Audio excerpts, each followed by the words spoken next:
Hello guys, Vijay Mallya இவரை தெரியாதவங்க யாருமே இருக்க முடியாது. இவர் ஒரு கோடீஸ்வர பிளேபாய்னு கூட சொல்லலாம். இவருடைய செல்வ செழிப்பான வாழ்க்கையை உலகத்துக்கிட்ட இருந்து மறைக்க ஒரு தடவையும் முயன்றதில்ல. இவர் இன்னைக்கு இந்திய அரசு மற்றும் சட்ட நிறுவனங்கள் கிட்ட இருந்து மறைவா வெளிநாட்டுல ஒளிஞ்சு வாழ்றாரு. ஒரு காலத்துல இந்தியர்கள் இவரை இந்தியாவின் டொனால்ட் ட்ரம்ப்னு கூப்பிட்டாங்க. ஆனா இன்னைக்கு ஒவ்வொரு இந்திய குடிமகனும் இவர் ஒரு கொள்ளைக்காரன், திருடன், ஏமாத்துக்காரன்னு தெரியும். இந்த நிகழ்வுகளுக்கு எல்லாம் என்ன காரணம்? விஜய் மல்லையாவுக்கு இந்த நிலைமை ஏன் வந்தது? இன்னைக்கு இவர் என்ன பண்றாரு? மக்கள் பேசும் வங்கி பணத்தை கொள்ளையடிச்சது எப்படி நடந்தது? இவர் திருடிய பணம் யாருடையது? இவரை எப்பயாவது இந்தியாவுக்கு திரும்பி கூட்டிக்கிட்டு வர முடியுமா? இப்படி பல கேள்விகள் இருக்கு. இன்னைக்கு வீடியோல இந்த கேள்விகளுக்கான பதில பார்ப்போம் வாங்க.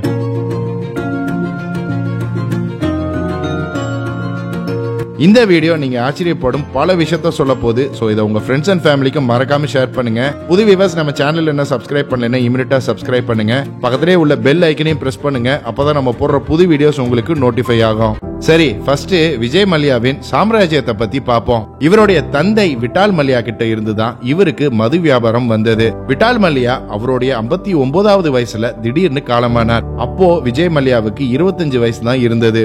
இவ்வளவு சின்ன வயசுலயே யுனைடெட் ப்ரூவரிஸ் குரூப்ங்கிற நிறுவனத்துக்கு சேர்மனாக ஆனாரு. இந்த காலம் இந்தியாவுல மதுபானம் ஒரு தபுவாக கருதப்பட்ட காலகட்டம். அதாவது மதுவை கையாளும் வணிகர்கள் குறைஞ்ச ப்ரொஃபைலா வெளி உலகத்துக்கு பெருசா காமிக்காம இருந்தாங்க. ஆனா விஜய் மல்லையா இந்த கலாச்சாரத்தை எல்லாம் உடைச்சு விலையுயர்ந்த பார்ட்டிகளை நடத்தி பல கேலண்டர்களை எல்லாம் வெளியிட்டு மீடியாலையும் அடிக்கடி வர ஆரம்பிச்சாரு. இந்த மது பிசினஸ் 1980கள்ல விஜய் மல்லையா அவருடைய பொறுப்புல எடுத்தப்போ இவருடைய நிறுவனங்கள் மேல 25 லட்சம் புகார் கேசுகள் பதிவு செய்யப்பட்டிருந்தது. அதுவே 2001ல இந்த கேசுகளுடைய எண்ணிக்கை 2.6 கோடியாக உயர்ந்தது. 1995 போல யுனைடெட் ப்ரூவரியின் மது உற்பத்தி உலகின் 10வது இடத்துல இருந்தது. 2002ல விஜய் மல்லையா அரசியல்ல நுழைஞ்சு ராஜ்யசபா உறுப்பினராக இருந்தாரு. இவரு அரசியல்ல நுழைஞ்சதுக்கு காரணமே அரசியல் கட்சிகளோட தொடர்பை ஏற்படுத்தி அவருடைய தொழிலை மேலும் விரிவுபடுத்தணும்னு தான். அதுக்கு ஏத்த மாதிரி இவர் எம்பி ஆனதுக்கு அப்புறம் அவர் நினைச்ச விஷயங்கள் எல்லாத்தையும் அவருக்கு சாதகமா முடிச்சாரு. எந்த அளவுக்குன்னு பார்த்தா பல கோடிகள் மதிப்புள்ள ஐபிஎல் டீமான ஆர்சிபி கிரிக்கெட் அணியையும் ஃபார்முலா 1 அணியையும் வாங்கினாரு. ஒரு விமான நிறுவனத்தை திறந்து அதை கிங்ஃபிஷர் ஏர்லைன்ஸ்னு அழைச்சாரு. இந்த விமான நிறுவனத்தை விஜய் மல்லையா திறந்தப்போ சிலர் அவருடைய பீர் கம்பெனியை விளம்பரப்படுத்துறதுக்காகவே இந்த விமான சேவையை திறந்திருக்காருன்னு சொன்னாங்க.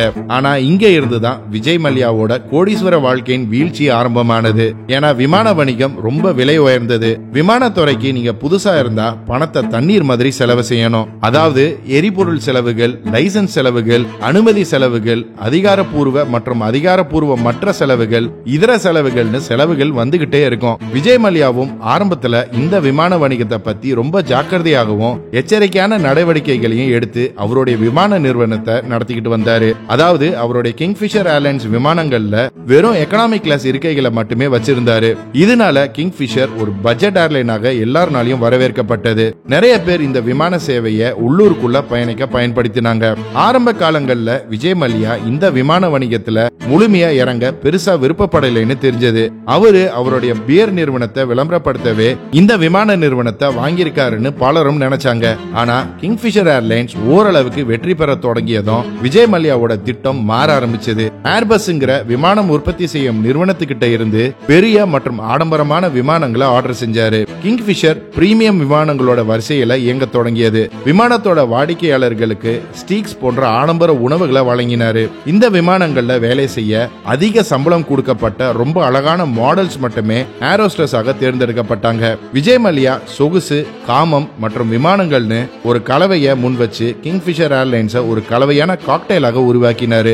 இது எல்லாமே அவருடைய வாடிக்கையாளர்களின் செலவுக்கு பதிலா அவர் மட்டுமே செய்ய வேண்டிய செலவுக்கு கீழே வந்தது. விமான நிறுவனம் தொடர்ந்து நஷ்டத்துல இயங்க ஆரம்பிச்சது. ஏற்கனவே நஷ்டத்துல போயிட்டு இருந்த கிங்ஃபிஷர் ஏர்லைன் போக அடுத்த 2 ஆண்டுகள் கழிச்சு ஏர்டெக்கன்ங்கிற இன்னொரு விமான நிறுவனத்தை வாங்கினாரு. இதனால ஏர்டெக்கனோட விமானங்கள், பறக்கும் உரிமங்கள், மற்றும் விமான வழி அனுமதிகள் எல்லாமே கிங்ஃபிஷர் ஏர்லைன் நிறுவனத்துக்கும் கிடைச்சது. ஆனா இது கூட சேர்ந்து ஏர் டெக்கன் வாங்கிய கடனுக்கும் விஜய் மல்லையா பொறுப்பேற்றார். இது போக விஜய் மல்லையாவுக்கு வேற ஒரு பிரச்சனையும் இருந்தது. அது விஜய் மல்லையா ஒரே நேரத்துல ரெண்டு முற்றிலும் மாறுபட்ட வணிகங்களை கவனிச்சுக்கிட்டு வந்தாரு. கிங்ஃபிஷர் ஏர்லைன்ஸ் மற்றும் கிங்ஃபிஷர் பியர், இது ரெண்டு வணிகங்களுமே ஒண்ணுக்கு ஒண்ணு முற்றிலும் வேறுபட்டதாக இருந்தது. இந்த ரெண்டு நிறுவனங்களுக்குமே வேற வேற தலைவர்கள் தேவைப்பட்டது. ஆனா விஜய் மல்லையா விமான நிறுவனங்களின் வணிகத்தை அவரே கட்டுப்படுத்தினாரு. மேலும் அவர் சர்வதேச வழிகளுக்கு தேவையான சேவையையும் ஆரம்பிக்க திட்டம் போட்டாரு. லுஃப்தான்சா, எமிரேட்ஸ் மற்றும் எட்டியாட் போன்ற பெரிய விமான நிறுவனங்கள் ஏற்கனவே சர்வதேச மார்க்கெட்டை அவங்க ஆட்சியில வச்சிருந்தாங்க. அவங்க கூட போட்டி போட கிங்ஃபிஷர் அதிக செலவு செய்ய வேண்டி இருந்தது. ஆக ஒரு வகையில விஜய் மல்லையாவின் வீழ்ச்சிக்கு காரணம் அவருடைய ஏர்லைன்ஸ் பிசினஸ் கூட சொல்லலாம். கிங்ஃபிஷர் ஏர்லைன்ஸ் விஜய் மல்லையாவோட சாம்ராஜ்யத்தை எப்படி முடிவுக்கு கொண்டு வந்ததுன்னு ஒரு டைம் லைன்ல பாப்போம் வாங்க. 2005ஆம் ஆண்டு விஜய் மல்லையாவின் மகன் சித்தார்த்தோட 18வது பிறந்தநாள் அன்னைக்கு விஜய் மல்லையா கிங்ஃபிஷர் ஏர்லைன்ஸை தொடங்கினாரு. 2007ஆம் ஆண்டு இவரு ஏர் டெக்கன் நிறுவனத்தோட 26% பங்குகளை 1000 கோடிக்கு வாங்கினாரு மற்றும் ஏர் டெக்கனோட கடனான 500 கோடிக்கு பொறுப்பேற்றாரு. 2008ஆம் ஆண்டு பெங்களூர்ல இருந்து லண்டனுக்கு போகும் முதல் சர்வதேச விமான சேவையை கிங்ஃபிஷர் தொடங்குச்சு. ஆனா இந்த காலகட்டத்தில் கிங்ஃபிஷர் ஏர்லைன் நிறுவனம் பயங்கர நஷ்டத்துல இயங்கிக்கிட்டு இருந்தது. எந்த ஒரு லாபமும் இந்த நிறுவனத்துக்கு கிடைக்கல. கிங்ஃபிஷர் ஏர்லைன்ஸ் ஏற்கனவே நஷ்டத்துல இயங்கிக்கிட்டு இருந்ததுனால 2009ல செலவை குறைக்க குத்தகைக்கு எடுக்கப்பட்ட 19 விமானங்களை திரும்பி கொடுத்தாங்க. 2011ஆம் ஆண்டு கிங்ஃபிஷர் ஏர்லைன்ஸோட கடன் சுமார் 13,960 கோடியை தொட்டது. டொமஸ்டிக் மார்க்கெட்ல கிங்ஃபிஷர் ஏர்லைன்ஸ் 3வது இடத்துல இருந்து 5வது இடத்துக்கு பின்தள்ளப்பட்டது. அதே ஆண்டு பல எண்ணெய் நிறுவனங்கள் விஜய் மல்லையாவோட விமான நிறுவனத்துக்கு கடனா எரிபொருள் கொடுக்க மறுத்தாங்க. இது கிங்ஃபிஷர் ஏர்லைன் நிறுவனத்துக்கு பெரிய அதிர்ச்சியாக இருந்தது. 2011 டிசம்பர்ல கிங்ஃபிஷர் நிறுவனம் கடந்த 2 ஆண்டுகளா ஊழியர்களோட சம்பளத்துல இருந்து பிடிக்கப்பட்ட வரியை கட்டாததுனால அரசாங்கம் நோட்டீஸ் அனுப்பினாங்க. 2012ஆம் ஆண்டு போல கிங்ஃபிஷர் ஏர்லைன்ஸின் எல்லா ஊழியர்களுக்கும் சம்பளம் கொடுக்காததுனால ஊழியர்கள் வேலை நிறுத்தம் செஞ்சாங்க. சம்பள பாக்கி சுமார் 300 கோடியாக இருந்தது. இந்த நேரத்துல விஜய் மல்லையாவோட 60வது பிறந்த நாள் பிரம்மாண்டமா கொண்டாடப்பட்ட புகைப்படங்களை செய்திகள்ல பார்த்து ஊழியர்கள் பயங்கரமா கோபம் அடைஞ்சாங்க. ஏன்னா விஜய் மல்லையா பணத்தை கொடுத்து பல சர்வதேச பிரபலங்களை அவருடைய பிறந்தநாள் பார்ட்டிக்கு அழைச்சிருந்தாரு. இவருடைய இந்த பிறந்த நாள் கொண்டாட்டத்துக்கான செலவு சுமார் 16 கோடியாக சொல்லப்படுது.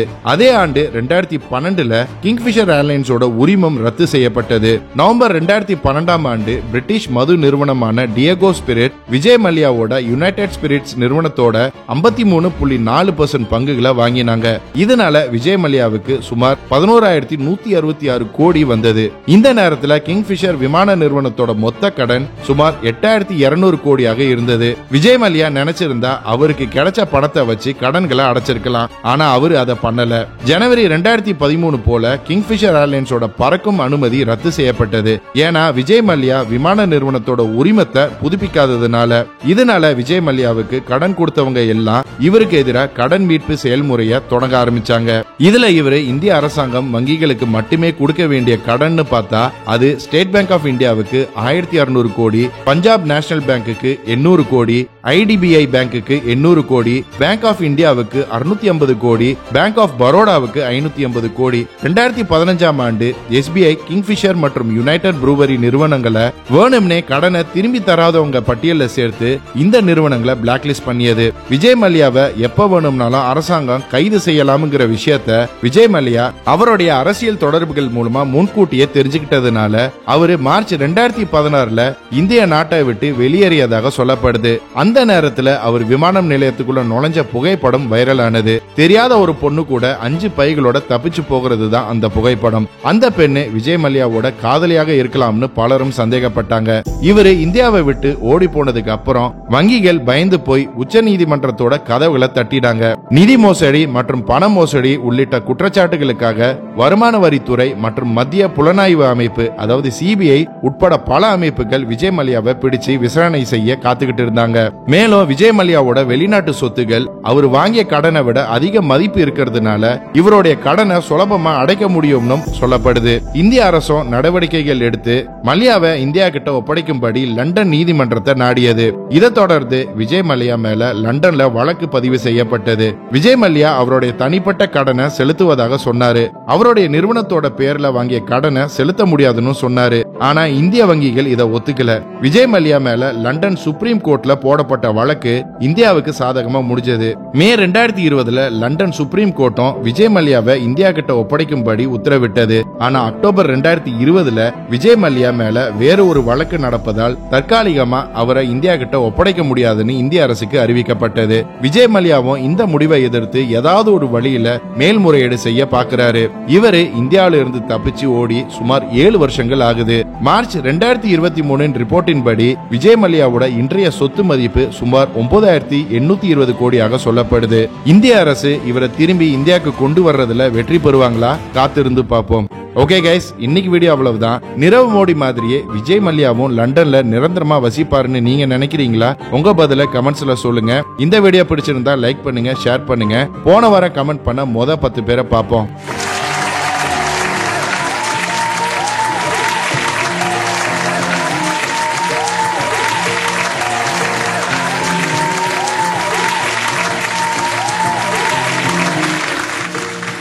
இன்னும் ஒரு இன்ட்ரெஸ்டிங்கான வீடியோவில் சந்திப்போம். மறக்காம நம்ம சேனலை சப்ஸ்கிரைப் பண்ணி உங்க ஆதரவு கொடுங்க. Until then, stay safe. Signing off. நன்றி.